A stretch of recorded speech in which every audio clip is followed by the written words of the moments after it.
Assalamualaikum dan selamat malam. Berita tengah malam bersama saya Nazri Fahmi. Singapura dan Malaysia perlu saling membantu dalam memastikan rantau ASEAN kekal bersatu dan berwibawa. Presiden Singapura Halimah Yaakob berkata komitmen itu penting berdasarkan persekitaran yang semakin tidak menentu dan mencabar. Major power rivalries are sharpening and the global economic outlook remains uncertain due to the war in Ukraine and the long aftershocks of COVID-19. As founding members of ASEAN and like-minded partners, Singapore and Malaysia must help keep our region united and credible. Without a stable external environment, all of us in ASEAN will find it harder to transform our economies and improve the lives of our peoples. I'm confident that Singapore and Malaysia can work together to advance both our national as well as ASEAN's interests. Terdahulu Presiden Halimah menerima kunjungan hormat Perdana Menteri Datuk Seri Anwar Ibrahim di Ibu Negara.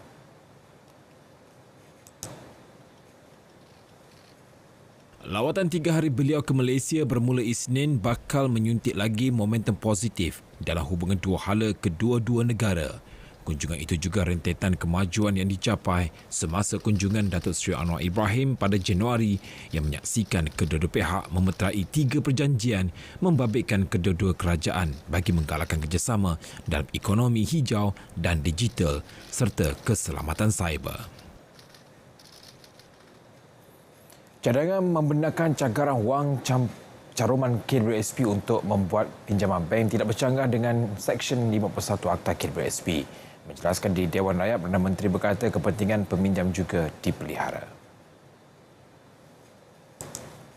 Tentunya dari segi penasihat undang-undang KWSP dan Peguam Negara telah dirojok dan tidak ada percanggahan dengan Seksyen 51. Walau bagaimanapun, dari sudut jaminan kepentingan peminjam itu dipelihara. Umpamanya tidak ada dividen akan diteruskan walaupun dia beri cagaran, umpamanya RM50,000 itu sebagai pinjaman, tetapi dividen itu akan diberikan sepenuh ikut kumpulan asal, jadi tidak dipotong. Jadi oleh demikian KWSP merasakan dalam beberapa tahun pulangan itu dapat diperoleh, maka kalaulah ada beberapa jumlah kecil yang gagal membayar, dia tidak mengesankan parah kerana jumlah induk dan dividen sudah ditambah dari potongan mungkin dari sudut dividen. Jadi risiko itu bagi, kalau faham saya, sangat minimal. Pada 9 Mac lalu, Datuk Seri Anwar mengumumkan persetujuan kerajaan membenarkan pencarum KWSP menggunakan wang caruman sebagai cagaran kepada bank bagi tujuan pembiayaan keuangan. Malaysia Madani ditubuhkan sebagai inisiatif menterjemahkan pelaksanaan konsep Madani bagi membina negara Madani yang sempurna. Timbalan Perdana Menteri Datuk Seri Dr. Ahmad Zaid Hamidi menyatakan ia merangkumi badan bukan kerajaan, NGO Islam dan bukan Islam. Majlis Madani secara resminya akan dipenguruskan oleh Yang Amat Berhormat Perdana Menteri sendiri, dan di sana banyak bukan hanya soal falsafah dan konsep, tetapi program-program yang akan dilakukan. Kita tunggulah hingga Yang Amat Berhormat Perdana Menteri membuat pengumuman terhadap keputusan-keputusan kepada syarat Majlis Madani berkenaan. Beliau berkata demikian selepas merasmikan majlis penutup Konvensyen Perpaduan NGO Islam di Bangi. Pada konvensyen sama, 10 resolusi dicapai oleh NGO Islam, antaranya membangunkan kompleks lengkap dengan fasiliti seperti pejabat, dewan seminar, dewan seberguna dan bilik latihan. Agensi pemain industri serta penyelidik disuruh memberikan input berkaitan keterjaminan makanan dalam usaha mengurangkan kebergantungan import. Timbalan Perdana Menteri Datuk Seri Fadilah Yusof berkata daripada cara itu, tindakan lebih agresif akan dirangka untuk menaikkan kapasiti pengurusan makanan. salah satu cabaran kita ialah makanan haiwan, iaitu sebab peperangan antara Rusia dan Ukraine. Maka bijiran menjadi satu yang payah untuk dikualiti dan juga mahal. Sebab itu fokusnya ialah bagaimana kita boleh menanam dalam negara kita sendiri supaya kita dapat menghasilkan bijiran untuk makanan haiwan. Beliau berkata demikian selepas mempengerusikan mesyuarat jawatankuasa eksekutif mengenai dasar sekuriti makanan negara di Ibu Negara.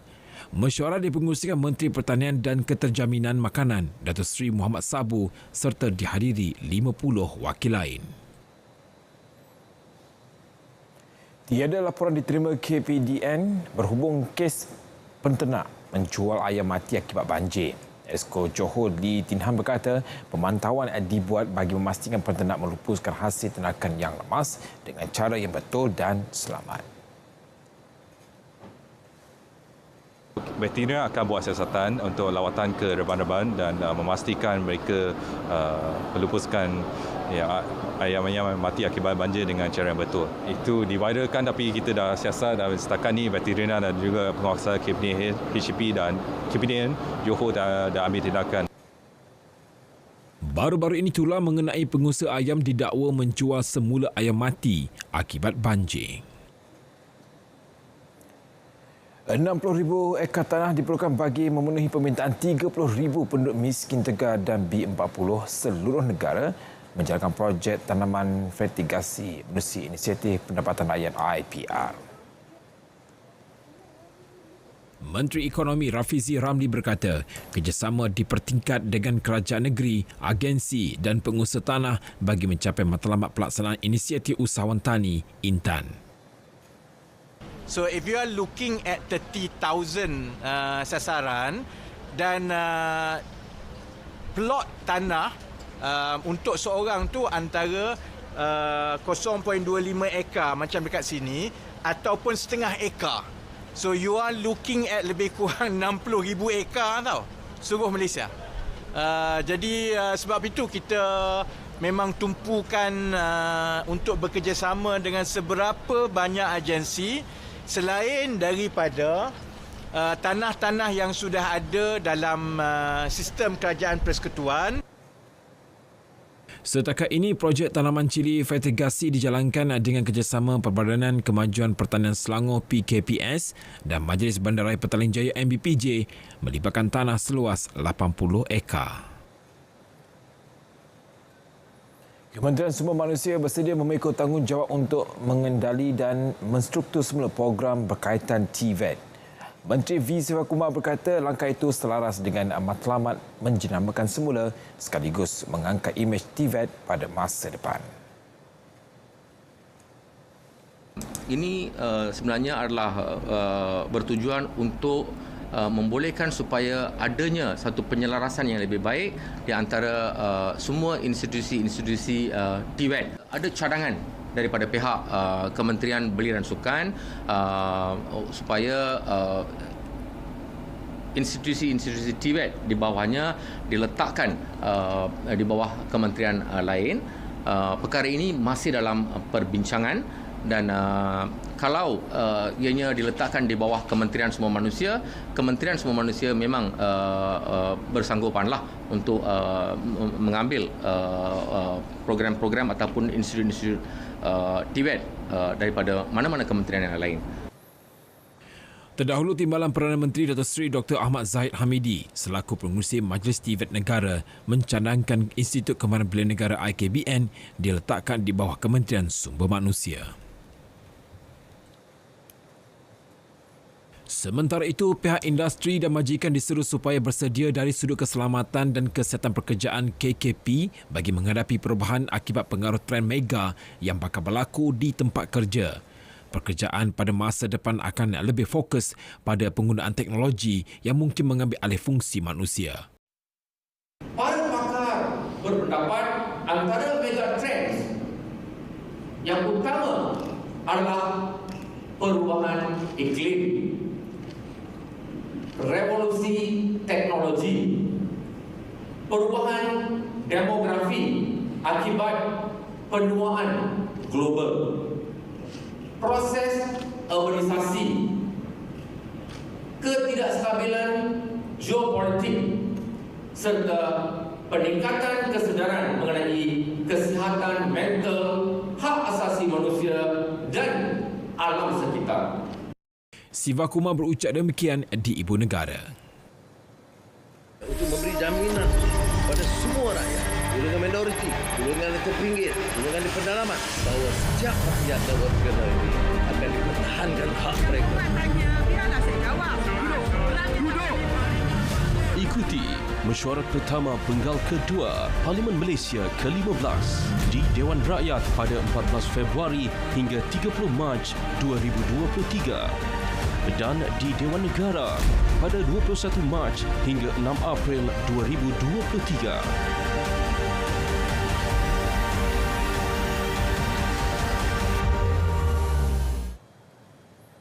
Masih lagi dalam berita tengah malam, Kementerian Pembangunan Usahawan dan Koperasi KUSKOP melancarkan Pelan Pembangunan Penjaja dan Peniaga Kecil 2023-2027. Pelan menggariskan strategi dan inisiatif pemerkasaan komuniti itu di Malaysia. Berpasarkan Dasar Keusahawanan Nasional 2030, pelan itu merupakan kesinambungan kepada inisiatif strategik pembangunan penjaja dan peniaga kecil 2015-2020. Kita sama-sama yakin dapat menyokong pertumbuhan dan pembangunan kumpulan ataupun komuniti penjajah peniaga kecil kita untuk tempoh 5 tahun yang akan datang. Bertimbangkan memacu kelestarian pembangunan penjaja dan peniaga kecil melalui perserikatan kondusif dan holistik, P3PK 2023-2027 dirangka berpastikan 5 teras utama dan diperkukuh dengan 17 strategi serta 29 inisiatif. Ia diyakini mampu memberi nilai tambah kepada pembangunan ekosistem perniagaan komuniti itu di seluruh negara. Perjanjian Malaysia 1963 MA63 akan terus diberikan perhatian demi menjaga kesejahteraan rakyat Sabah dan Sarawak.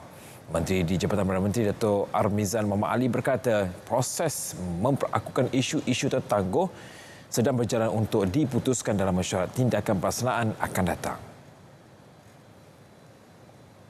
Pada bulan ini akan berlangsung mesyuarat jawatankuasa teknikal yang dipengerusikan oleh Yang Amat Berhormat Timbalan Perdana Menteri II, Datuk Seri Fadilah, untuk kita mengenal pasti beberapa isu lagi untuk dimurnikan dan dimuktamadkan melibatkan perbincangan ketiga-tiga kerajaan, Kerajaan Persekutuan, Kerajaan Sarawak dan juga Kerajaan Sabah.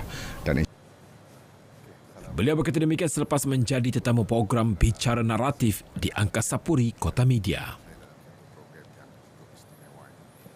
Ikuti Nasional Berhad, Equinas melancarkan dana baharu dana asas berjumlah RM100 juta. Dana bertujuan merangsang pertumbuhan syarikat berputra berskala sederhana. Menteri Ekonomi Rafizi Ramli berkata, syarikat terpilih harus mempunyai potensi berdaya maju dari segi komersial dan kecemerlangan operasi. Untuk membina skala kepada syarikat-syarikat kecil dan pertengahan. Kerana salah satu daripada cabaran ekonomi kita ialah daripada 1.2 juta perusahaan yang ada di Malaysia, hanya sekitar 2.5% bersaiz besar, lebih kurang 1.7% bersaiz sederhana dan 20% bersaiz kecil, 70% adalah bersaiz mikro. Maknanya ini perusahaan walaupun dia ada syarikat tetapi dia ada 5 orang ke bawah saja. Jelasnya setiap syarikat layak untuk menerima geran berjumlah antara 10 juta hingga 30 juta ringgit. Dana asas terbuka kepada semua sektor kecuali pembinaan, hartanah, perjudian dan minuman keras.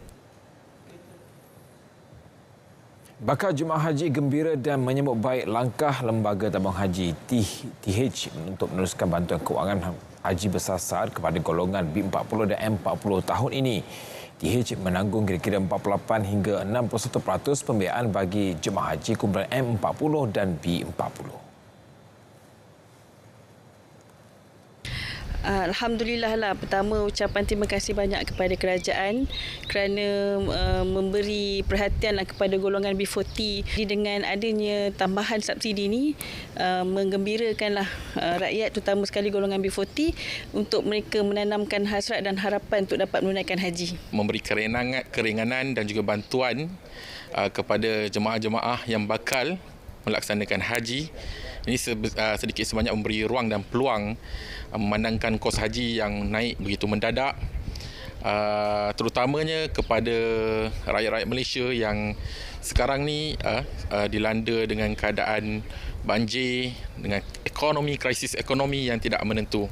Jadi pengumuman tersebut sedikit sebanyak memberi manfaat dan juga memberi peluang kepada rakyat Malaysia untuk menunaikan haji. Saya rasa dapat subsidi sebanyak 10,000. Saya sangat bersyukur di dalam umur saya macam ni yang berpendapatan rendah, mengalu-alukanlah usaha kerajaan yang berterusan untuk membantu rakyat. Saya harap kerajaan dapat meneruskan khidmat yang terbaik.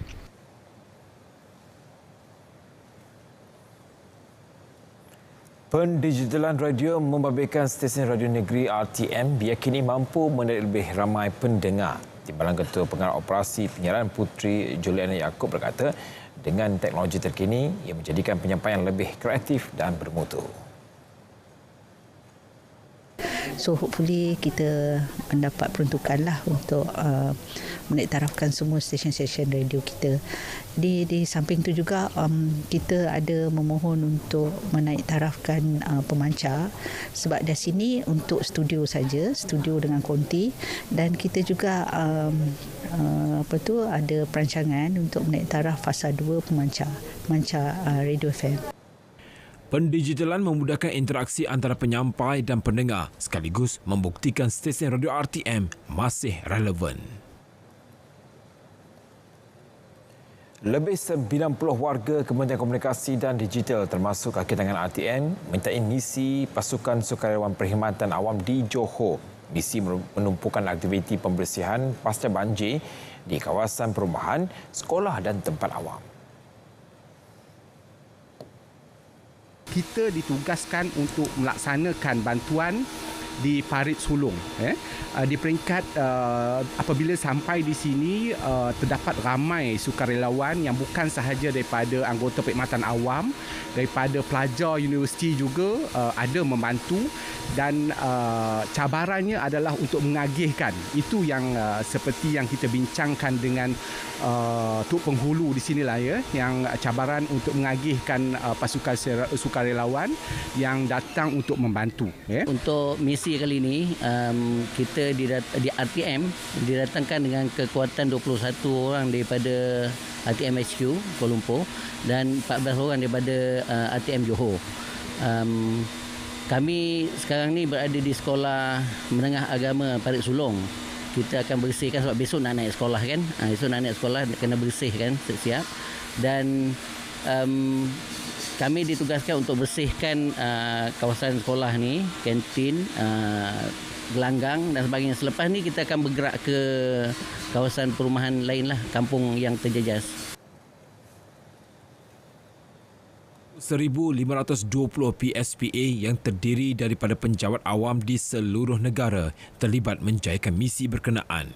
Ia dilaksana selama 2 hari melibatkan beberapa kementerian. 200 keluarga terpilih di Selangor akan menerima sumbangan Sinar Kasih Ramadan Yayasan Basmi Kemiskinan YBK tahun ini. Setiap keluarga akan menerima RM600 bagi keperluan berbuka dan bersahur sepanjang bulan Ramadan. Pengerusi YBK Datuk Zainal Abidin Sakom berterima kasih kepada penyumbang individu dan organisasi yang telah memberikan sumbangan bagi meringankan beban mereka.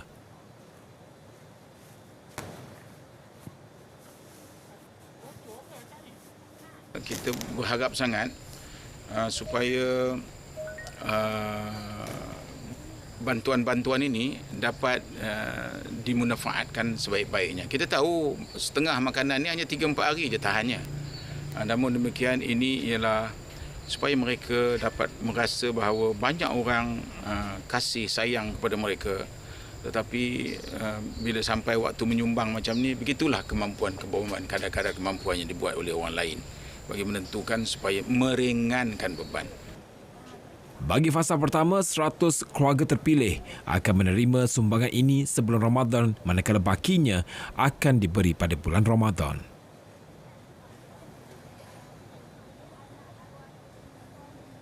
InsyaAllah Kak akan guna sebaik mungkin bantuan yang ada ni untuk keperluan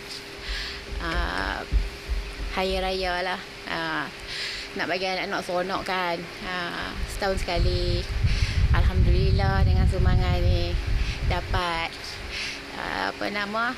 dapatlah kan jadi ketua, dapat jadi dapat meringankan beban keluarga kami. Seronoklah, gembira sebab terima sumbangan ni kan, sebab bolehlah buat tambah untuk anak bayar yuran, buat tambah-tambah belanja makan bulan puasa, beli kan. Selain wang tunai, mereka turut menerima kota infak rezeki, kurma dan naskah Al-Quran. Mahkamah Rayuan memulakan permohonan Datin Sri Rosmah Mansor untuk pelepasan sementara pasportnya. Ia bagi membolehkan beliau berlepas ke Singapura untuk melihat anak perempuan dan seorang daripada cucunya yang tidak sihat. Panel 3 hakim membuat keputusan itu selepas Timbalan Pendakwa Raya Poh Hee Tin tidak membantah permohonannya. Hakim Datuk Seri Kamaluddin Mohamad Said berkata memandangkan tiada bantahan, mahkamah sebulat suara memberikan perintah itu mengikut terma. Datin Sri Rosmah akan berlepas ke Singapura pada 23 Mac sebelum kembali pada 5 Mei. Poh Hee Tin kemudian mencadangkan agar Datin Sri Rosmah memulangkan pasportnya pada atau sebelum 10 Mei. Assalamualaikum, salam Malaysia Madani, Kanta 744. Hujan sejak awal pagi tadi. Operasi menghantar bantuan makanan dan cuaca yang cerah pada hari ini untuk melakukan pemantauan dari udara. Ramai 61 orang mangsa telah berjaya diselamatkan. Lagi mangsa ditemui meninggal dunia dalam kejadian tanah runtuh di Patang Kali. 4 mangsa telah dibawa keluar, manakala baki 2 lagi mangsa. Seorang pengarah syarikat bergelar datuk dihadapkan ke mahkamah atas tuduhan rasuah RM6 juta. Ia didakwa menawarkan suapan kepada seorang pegawai daerah sebagai dorongan memperoleh janji. Korban akibat gempa bumi Turki dan Syria.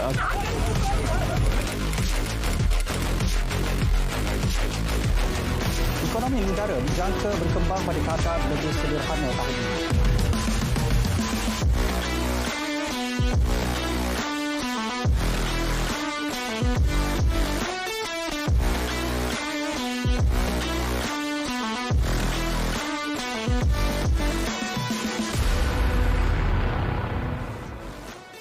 Baik, Kanta 744 berakhir di sini. Ikuti berita perdana selepas ini untuk paparan berita komprehensif. Saya Syarul Islam. Salam Malaysia Madani.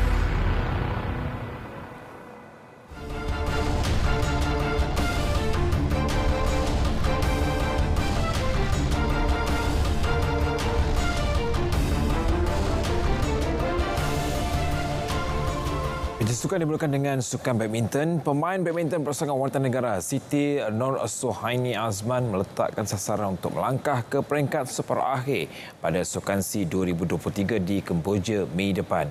Ia bakal menjadi penampilan kedua buat pemain berusia 18 tahun ini di Tamasya Dwi tahunan tersebut selepas edisi di Hanoi tahun lalu. Menurut Siti Nursuhaini, pengalamannya beraksi pada tahun lalu diharap dapat membantunya mencapai sasaran tersebut selain menyuntik semangatnya meningkatkan mata ranking di kejohanan lain. Tapi cuma kadang-kadang tak ada rezeki nak masuk tournament tu kan, macam tak dapat qualify untuk masuk tournament. So saya rasa macam try untuk masuk tournament kecil-kecil dulu untuk dapatkan point. Lepas tu kalau ada rezeki dapat masuk tournament besar, saya akan buat yang terbaik lah. Dia ditemui ketika sesi latihan di Akademi Badminton Negara Kuala Lumpur. Siti Nursuhaini merupakan antara pemain yang akan menggalas cabaran Malaysia dalam acara perseorangan wanita bersama dua lagi pemain iaitu Tan Zing Yi dan Wong Li Ching. Pada Sukan C di Hanoi sebelum ini, pemain yang berada di ranking ke-193 dunia itu tersingkir di peringkat suku akhir. Atlet lari berhalangan negara Muhammad Reza Rozlan bertekad untuk membawa pulang pingat emas pada Sukan SEA 2023 yang akan berlangsung di Kemboja dari 5 hingga 17 Mei depan. Dia yang lebih dikenali dengan panggilan Mak Reda berkata, hanya kilauan pingat emas sahaja yang dapat mengubat kekecewaannya selepas hanya memampu untuk memenangi 3 pingat perak pada edisi 2019 di Filipina. Menurut Mak Redo, persiapannya kali ini dapat dilakukan dengan lebih baik selepas kem negara menyediakan fasiliti latihan sukan berhalangan yang lebih lengkap berbanding 2019. Fokus atlet berusia 34 tahun itu adalah meningkatkan aspek pecutan dan kekuatan bahagian atas tubuh badan dengan melakukan latihan memanjat. Ketika edisi di Filipina, Mak Redo meraih pingat perak buat Malaysia dalam acara 100 meter lelaki, 400 meter berganti-ganti berpasukan dan 400 meter team assist. Sukan lari berhalangan ini merupakan sukan ekstrim yang dipertandingkan buat kali pertama ketika Sukan SEA 2019 namun tidak disenaraikan pada tamasya edisi 2021 di Hanoi. Mak Redo sebelum ini pernah mengharumkan nama Malaysia apabila menjuarai cabaran Liga Ninja 2018 dengan menewaskan juara American Ninja Warrior Jack Murray. Sementara itu, atlet wanita Yip Hui Teng mengakui berdepan sedikit cabaran dalam menyusahkan diri dengan larian jarak pendek. Ini kerana atlet berusia 32 tahun itu beraksi dalam acara jarak jauh pada edisi 2019 di Filipina. Last time I actually doing for long distance, so I do a lot of running, like endurance running. But then for this time, it's actually a speed course. It's a 100-meter course, so the training wise is a bit different from last time. So this time we'll be doing a lot of sprinting, and then we are doing 2 sessions back to back in a day. So we have morning session and then evening section. So if a morning session, most probably will be going for running as well, and then evening time we'll be going for conditioning for obstacles and then strength training. Pada edisi di Kemboja nanti, skuad lari berhalangan negara meletakkan sasaran meraih pingat emas acara 100 meter individu dan berpasukan lelaki selain kedudukan podium bagi acara 100 meter berpasukan wanita. Berita tengah malam berakhir di sini. Dapatkan perkembangan yang sahih sepanjang masa melalui portal berita RTM.gov.my. Yang sahih di RTM, salam Malaysia Madani dan selamat malam.